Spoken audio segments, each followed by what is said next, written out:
Olá a todos e a todos, candidatos da Universidade Eduardo Mondlane.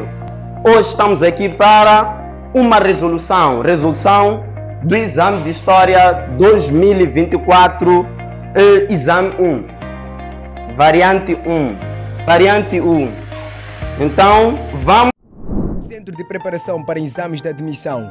O nosso compromisso é garantir uma preparação de qualidade. Vamos para a pergunta 41, a primeira pergunta.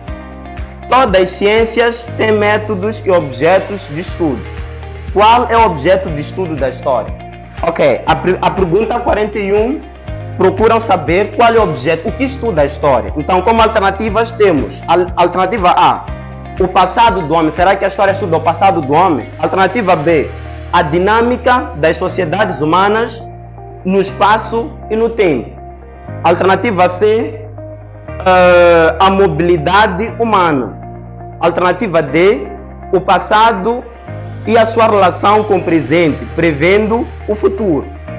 Alternativa E, os hábitos e costumes das sociedades humanas e sua relação com o meio ambiente no qual vivem. Ok, então aqui nesta pergunta, a alternativa certa é a alternativa B, que diz as dinâmicas da sociedade humana. A história como ciência vai estudar a ação do homem. Nós podemos ver naquelas definições de história da escola nova ou da escola dos análises. Se formos a levar, por exemplo, a definição de Mark Bloch, que diz que a história é uma ciência que estuda a ação humana no tempo e no espaço. Então, a ação humana faz parte das dinâmicas dessas transformações. Mas também podemos responder esta pergunta olhando para a definição de história que o Karl Marx também traz, que diz que a história estuda as dinâmicas, estudam as contradições sociais, a luta entre classes. Então é aqui onde nós vamos encontrar a resposta dessa pergunta. A história como ciência tem como objeto de estudo a dinâmica das sociedades humanas, não o passado. A história não se preocupa com o estudo do passado. Se um dos seus professores tenha dito isso, que a história estuda o passado, não. O passado simplesmente é um método que nos permite compreender o presente e também perspectivarmos o futuro. Não que a história se preocupe em estudar o passado. Estudar o passado para quê? Talvez para sabermos o que nós somos hoje. Estudarmos o que nós somos hoje, que é o presente. E também o que seremos amanhã, que é o nosso futuro. Então, a história como ciência vai estudar a ação humana, vai estudar as dinâmicas, as transformações humanas. Algo que o homem vai fazendo. Temos as guerras, formação de estados, impérios, as crises, tudo isso faz parte das dinâmicas, das transformações das sociedades humanas. Então a resposta correta aqui é B. Então vamos para a 42. A expansão marítima europeia iniciou no século XIX, no século XV e teve um impacto importante em todo o mundo, incluindo Moçambique. Quais foram os países pioneiros da expansão europeia? Ok, nós sabemos que a expansão europeia inicia-se no século XV. E no século XV, os primeiros países a se lançarem ao mar, depois daquele fechamento do porto pela conquista do Império Turco-Otomano naquela zona da Itália, então que fechava a ligação terrestre entre mercadores da Ásia e mercadores europeus. Então aqui houve necessidade de recorrer a novas vias para poder se chegar à Índia, para poder se ter as especiarias. Então os primeiros a se lançarem ao mar, a encontrar uma via para poderem chegar à Índia à busca dessas especiarias, foram os portugueses e espanhóis. Na verdade, o pioneiríssimo, mesmo dentro desses dois aqui, o pioneiríssimo foi Portugal, que em 1498 alcança Moçambique. Mais tarde, um pouco depois, vai surgir também a Espanha. E depois, na segunda expansão, teremos o aparecimento da Inglaterra, da Itália, da Holanda também, como nessa viagem marítima. Então, a resposta correta neste número é a alternativa E, que diz Espanha e Portugal. Esses foram os pioneiros da expansão europeia. Alternativa E, 42. Então, agora vamos para o número 43. Tal como as fontes escritas e orais, as fontes materiais ou arqueológicas são bastante importantes para a história. As estações arqueológicas de Maniquem e Ixbuene têm sido importantes no estudo de... Então, aqui querem saber, Maniquem e Ixbuene eram estações arqueológicas, podem ser estações arqueológicas de que estado de Moçambique. Então, se formos a olhar aqui nas alternativas, como respostas, temos a alternativa A, dos reinos afro-islâmicos da costa. Então, esta não é a resposta correta, também não é a resposta correta. Os reinos afro-islâmicos da costa vão surgir mais tarde, depois do surgimento de Maniquem e Ixbuene. E temos aqui como alternativa B, dos estados maravis. Também esta resposta não é correta. Isto porque os estados maravis surgem antes do estado que teve Maniquem como um estado satélite, como um estado satélite.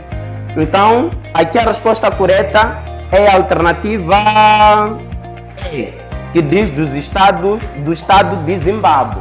O estado de Zimbábue tinha como a base da sua economia o comércio do ouro, e esse comércio do ouro era feito com os mercadores asiáticos, os indianos, árabes vindos da Pérsia. Então eles criaram o reino de Maniquem como um lugar em que podiam se efetivar essas transações comerciais entre os mercadores árabes e os mercadores do estado do Zimbábue. Então a resposta correta aqui é Maniquem. Então o reino de Maniquem pode nos ajudar a estudar também um pouquinho aquilo que é a história do estado do Zimbábue. Então a alternativa correta para 43 é a alternativa E.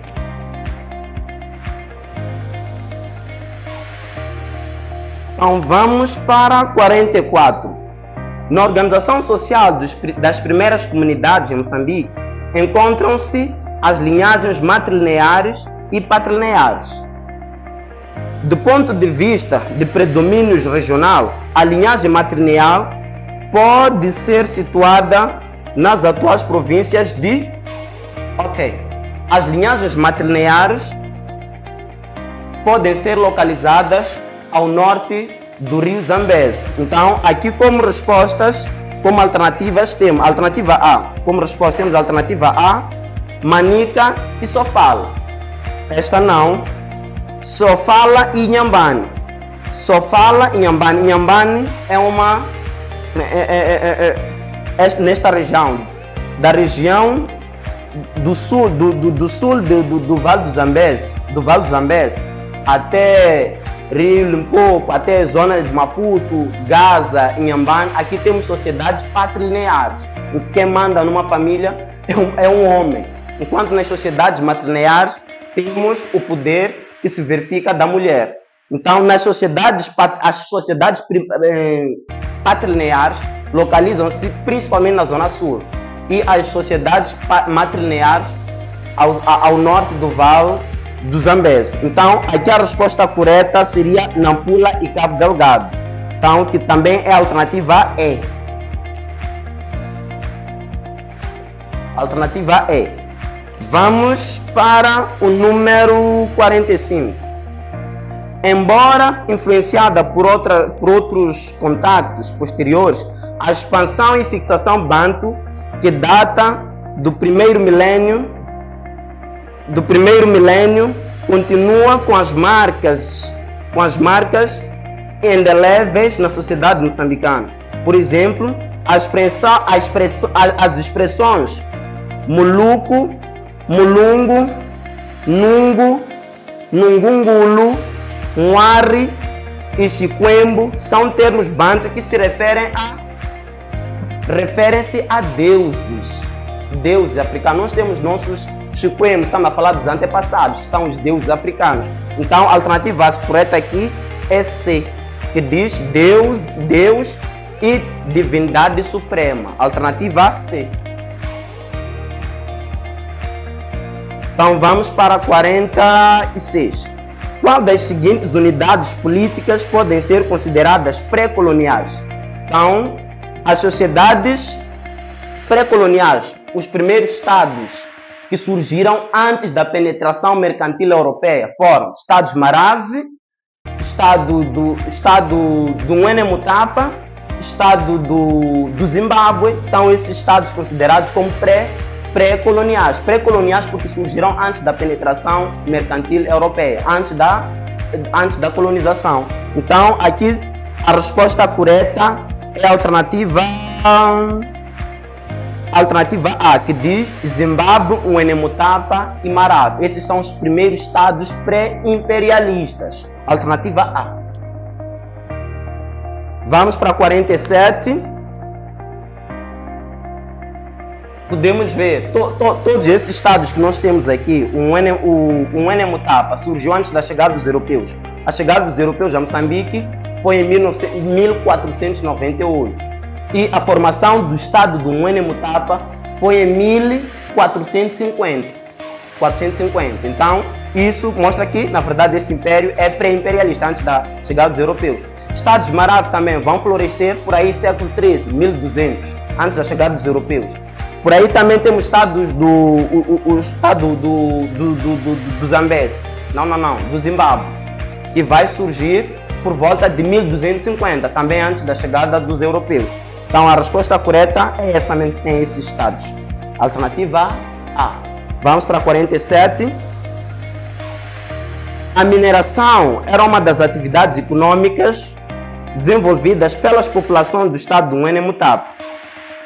O minério que era extraído e controlado pelos chefes para o comércio a longa distância foi, claramente, nós sabemos que o que vai fazer com que se crie feitorias em Moçambique foi o fato esta região de Moçambique, principalmente a região de Sofala, Ilha de Moçambique, serem portos, locais de trânsito do ouro que saía do Império do Ngwenya Mutapa. Na verdade, o minério que se procurava na criação das feitorias, os portugueses, quando chegam a Moçambique, estavam preocupados em encontrar o ouro. E isso vieram encontrar em Moçambique. Então, em 1505, vai se formar a feitoria de Sofala. Em 1507, a feitoria de Ilha de Moçambique. Em 530, teremos a feitoria de Senetete. E em 544, teremos aqui 1505, feitoria de Sofala. 1507, feitoria de Ilha de Moçambique. 1530, feitoria de Sena e Tete. 1544, feitoria de Quilimane. Então, os portugueses, quando vão criar isto aqui, têm como pretensões controlar as vias do ouro, nesse caso. Tinham como objetivo controlar o ouro. Então, neste período, o que interessava era o ouro. Então, a alternativa correta é B. Número 47, a alternativa correta é B. Vamos para 48. Qual das seguintes unidades políticas não fazia parte dos estados Ajauas? Tem estados Ajauas ou estados Jauas, que também se fortificaram também pelo comércio de marfim, também o comércio de ouro. Então, aqui a alternativa correta seria a alternativa E, Barwe. Revolta de Barro. Então, os estados Ajauas vão se encontrar na zona norte de Moçambique, nas províncias de Niassa, província de Cabo Delgado. Então, Barro está mais para Manica. A alternativa correta é E.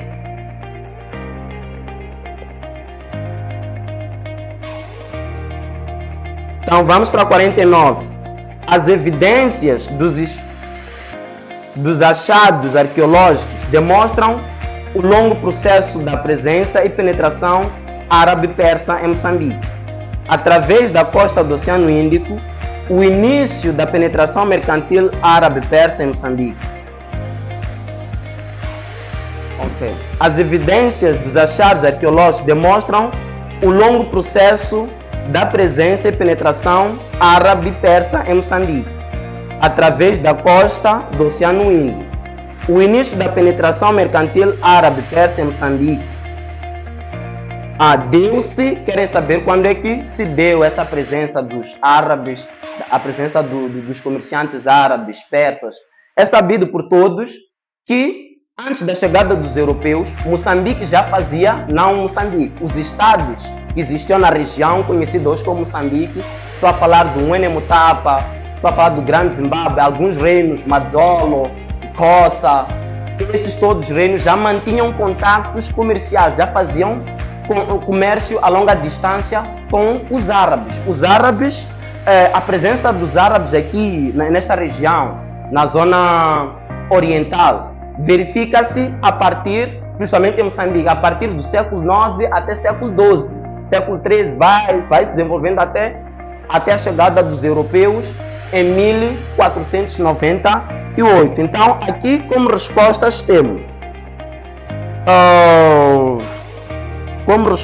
temos anterior ao início da expansão e ocupação banto. Claro que não. A expansão banto inicia-se por volta do século quarto milênio depois de Cristo. Então, não pode ser esta alternativa, porque eu já havia falado do período da penetração mercantil árabe, que foi do século IX, aqui na região de Moçambique, século IX.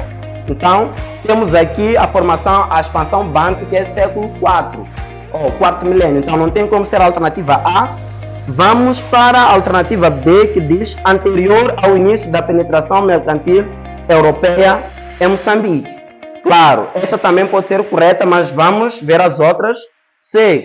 Teve lugar logo depois da Conferência de Berlim. Não, Conferência de Berlim 1800. Muito depois, é depois disso. Não tem como ser depois da Conferência de Berlim. Vamos para a alternativa D. É posterior à penetração mercantil europeia. Posterior, dizem que depois da chegada dos europeus. Não, também não tem como ser esta alternativa. Foi antes, século IX.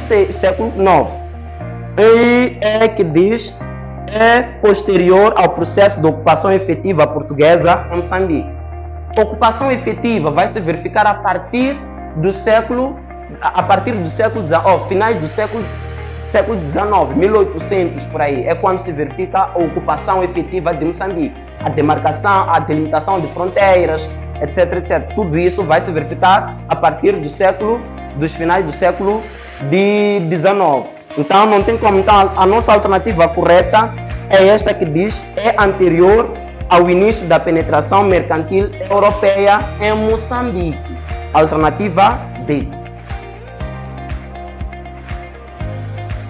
Então, se estiver a gostar, é só colocar um like aí e subscreva-se ao nosso canal e também pode nos dar algumas dicas, algumas aulas, propor alguns temas de história que posso aqui dar também para ajudar, temas que você julgue interessante.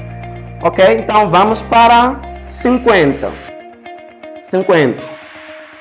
No seu percurso para a Índia, a expedição de Vasco da Gama, para além do Rio dos Bons Sinais, Rio Kwama, passou ou escalou em 1498 pelas terras de Vasco da Gama. Para quem já leu o Diário de Vasco da Gama, vai perceber que Vasco da Gama vai passar por inicialmente Inhambane e Ilha de Moçambique. Inhambane, que vai encontrar Inhambane que vai batizar por Terra de Boa Gente. Esse foi o primeiro lugar que Vasco da Gama vai pisar nesta região de Moçambique. Depois de ter tido uns problemas no seu barco. Então ele foi movido pelas águas até ao vale do rio Inharime. Então o primeiro lugar onde vai pisar é Inhambane. Só que depois ele vai passar por Beira, vai passar por Quilimane, até chegar à ilha de Moçambique. A ilha de Moçambique é Nampula. Então a alternativa correta é E. Para quem já leu o Diário de Vasco da Gama, já sabe. Ok, então vamos para 51. O estado Muenemutapa, nos estados Muenemutapa, mercadores estrangeiros, principalmente os portugueses, quando quisessem falar com o rei ou a rainha ou circular no império, eram obrigados a pagar um tributo nas atividades comerciais autorizadas em gêneros ou em dinheiro. Este tributo era designado por curva, que era um tributo que os portugueses deviam pagar aos reis ou aos soberanos para poderem circular dentro do Império de Muenemutapa.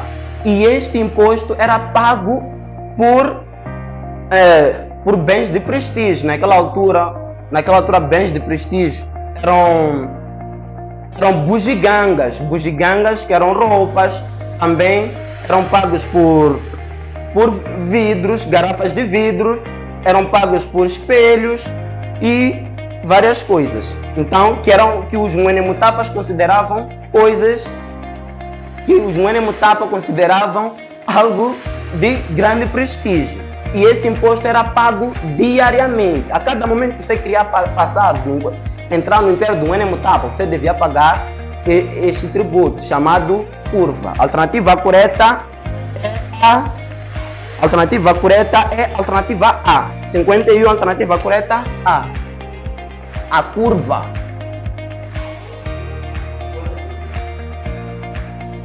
Sim. Agora era 51, 52. O tráfico de escravos teve consequências catastróficas para o continente africano, incluindo Moçambique. Aqui as primeiras evidências deste tráfico datam do século XVII e foi abolido oficialmente a primeira abolição do comércio de escravos em Moçambique, nas colônias portuguesas, foi em 1836 e a segunda abolição foi em 1842. Então vamos procurar aqui em que século isso? 1836. Estamos a falar da primeira metade do século XIX.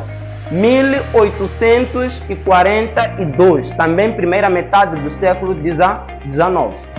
Então, vamos ver aqui a resposta correta. Alternativa A.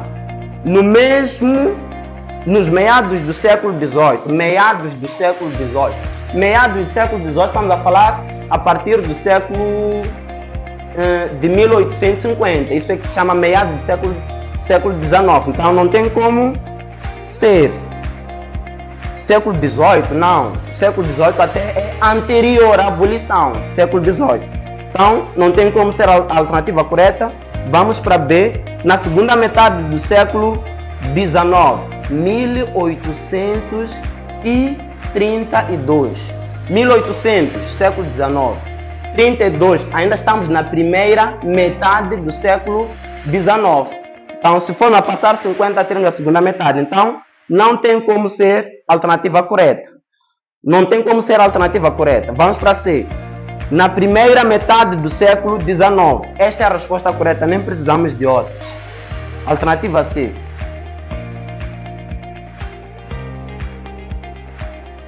Vamos para o número 53. No contexto da penetração mercantil portuguesa em Moçambique e de agudização das lutas de sucessão ao trono dentro do Império, o Muenemutapa reinante, em 1607, pediu auxílio militar aos portugueses em troca de concessão de todas as minas no estado.